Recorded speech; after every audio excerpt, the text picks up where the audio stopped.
Okay, I wanted to record this video for transformation. I wanted to record this video for transformations so that you can get started on your work, even though I got told to proctor today. So, transformations. A transformation is an operation that maps an original figure called the pre-image onto a new figure called the image. So the pre-image is the original, and the image is what happened to it after it gets transformed. So on the graph to the left, triangle ABC is the pre-image, and triangle A prime, B prime, C prime is the image. So we read this as prime, this apostrophe. So this is the original, the pre-image, and then this one was the image after it got moved, so transformed. A transformation can change the position, orientation, or size of a figure. Okay.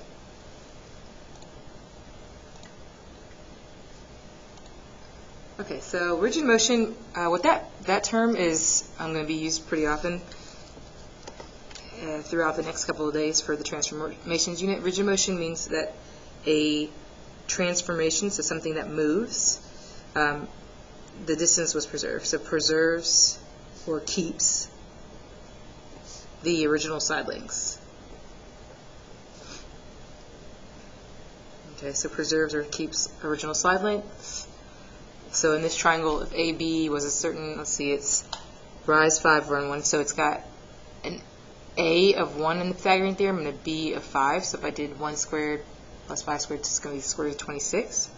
So that means that A prime, B prime would also be the square root of 26. So that all the sides that are matching or corresponding will be the same length as the original.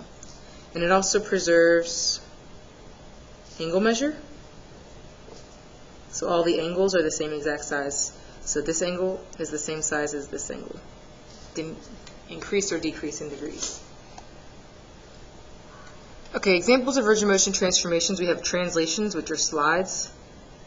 So a figure slides left to right or up or down. Reflections, which are flips. And rotations, which are turns. Those are the three that preserve side length and angle measure. So dilations is the only one not on this list that we go through in this class, and that one does not preserve side lengths. The sides can become bigger or smaller, so it would be considered non-rigid, but the rest of these are all rigid.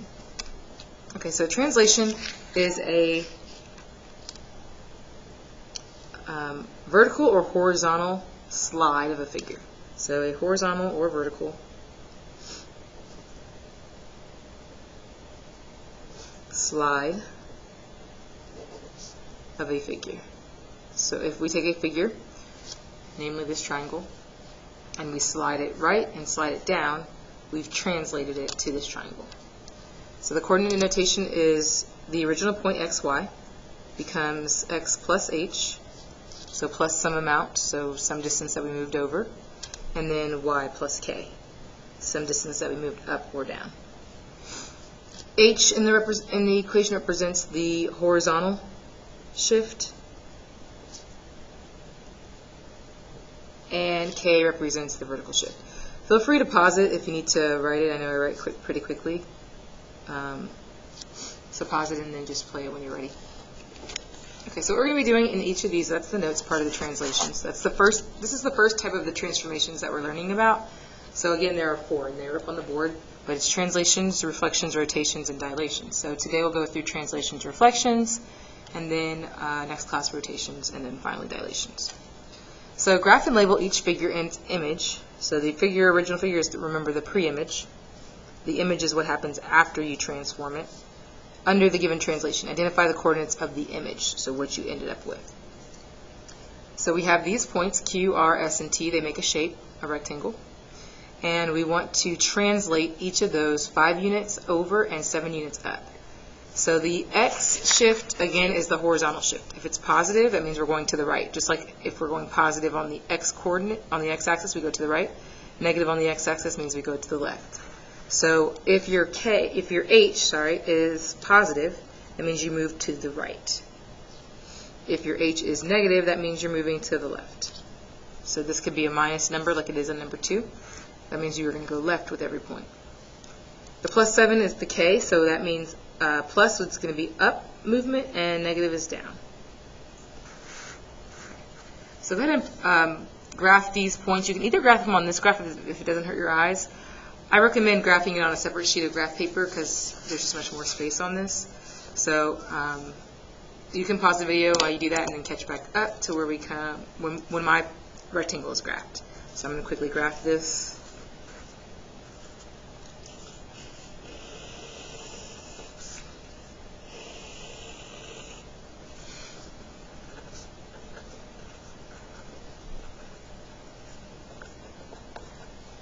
I count by 2 so I don't have to write every single number out. It's just time consuming. Okay, so the first point I wanted to graph was Q is at -6, -1. R is at -3, 1. S is at 1, 1, -5. And T is -7, -2, -7. Okay, so let's see if I have it.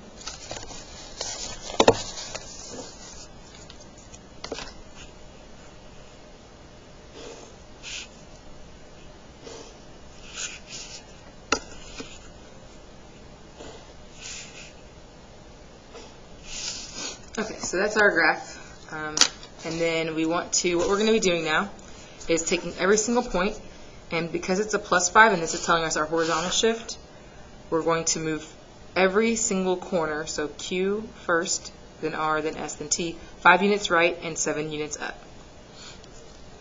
Okay, so if I do that, Q goes over 1, 2, 3, 4, 5, and up 1, 2, 3, 4, 5, 6, 7. And now this will be Q prime.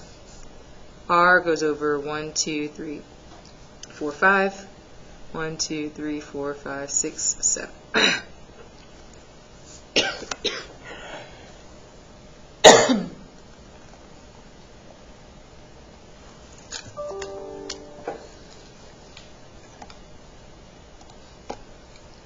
Okay, and then S, 1, 2, 3, 4, 5, 1, 2, 3, 4, 5, 6, 1, 2, 3, 4, 5, 6, 7. So S prime and T, 1, 2, 3, 4, 5, 1, 2, 3, 4, 5, 6, 7. Okay. So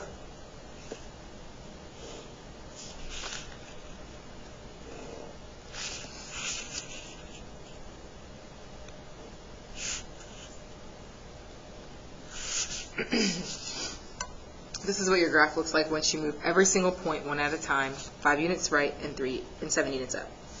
And then you would just write these new coordinates as the answer. Okay. So if I write Q is at -1, 6, S is at 6, 2, T is at 3, 0, and R is at 2, 8. Okay, so that's the process for these. So I'm not going to do all of them for you. I'm going to let you do 2, 3, and 4. Go back and pause the video, or re-go back over it if you have any questions. Okay, the vector part of the notes is the next part. So a vector is a quantity with magnitude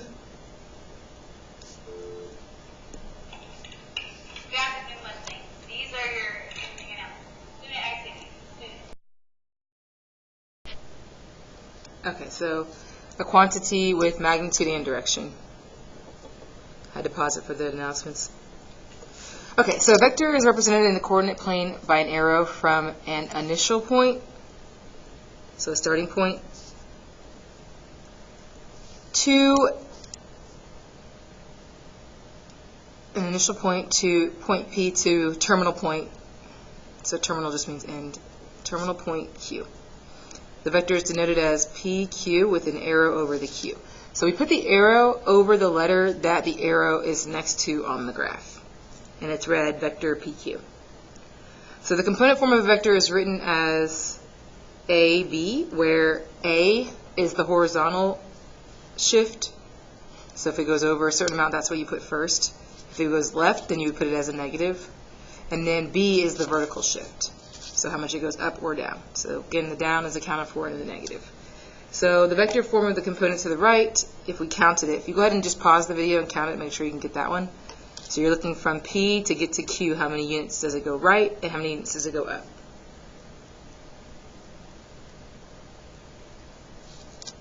And it should be 4, 7. Okay, so just to do 2 examples of these, name each vector. So this one, the arrow is by the V, so I would write the V second and put the arrow over the V.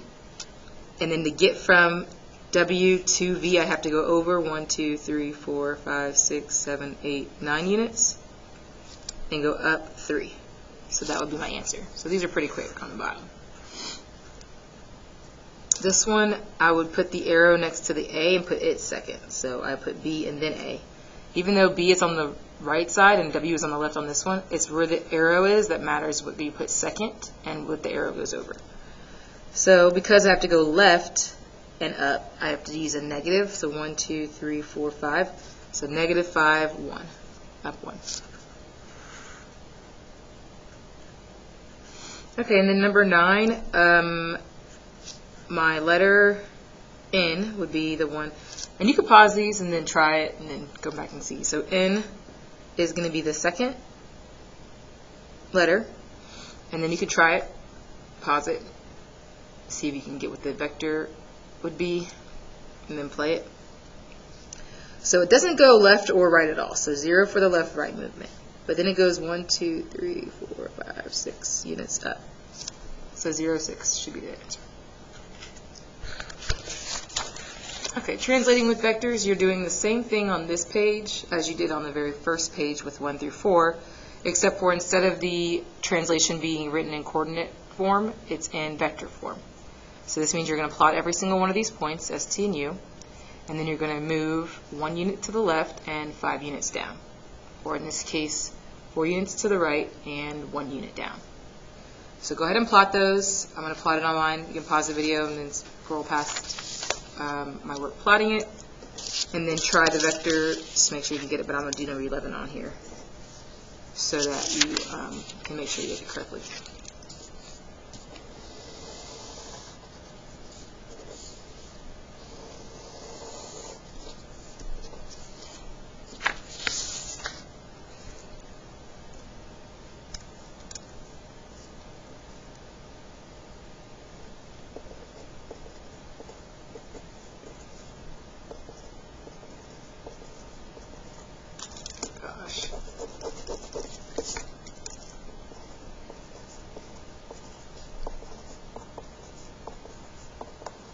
Okay, so negative 4, 2 is S.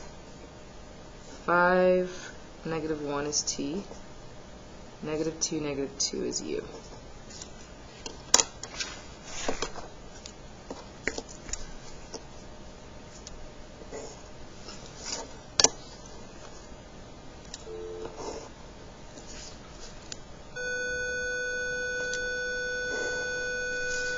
Okay, so then we're going to move every point. It says negative 1, negative 5 is the rule. So we're going to move everything left. Negative 1, so left. And then 5 means down. So we start with S. We're going to go left 1 unit and down 1, 2, 3, 4, 5. So S prime is here. Left 1, 1, 2, 3, 4, 5. Left 1, 1, 2, 3, 4, 5. Okay, so these would be our new coordinates. I'm sorry, you couldn't see that. Well, left and down 5 is what I was doing that you couldn't see.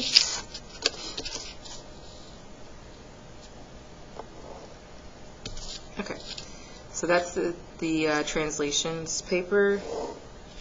Then there's 3 more of those for you to try. You're going to write the coordinates.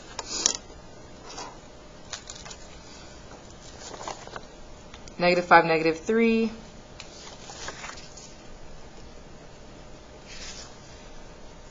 Negative 3, negative 7. 4, negative 6.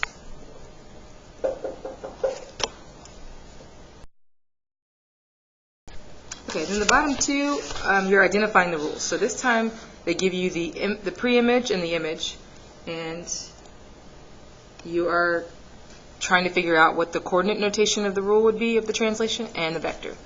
So the coordinate notation, remember, is the x, y shifts to x plus the number, and then y plus the number, or it could be minus the number if it's a left or down movement. And then vector notation just takes these numbers and puts it in. So for B, it's just real quick. So what you want to do is look for one point and the point that goes with it. So D to D prime, and you would count how many it's over and up. So if I do that, it should be 1, 2, 3, 4, 5, 6, 7. 1, 2, 3, 4. So positive 7 because I went to the right, and positive 4 because I went up. Okay, so that's what you're doing for 16. Making sure you start with the one that doesn't have a prime, so you would go D to D prime. And then if you did any other point, E to E prime, it should be the exact same, 7 and 4. And then F to F prime, same thing. So every single point gets translated the same.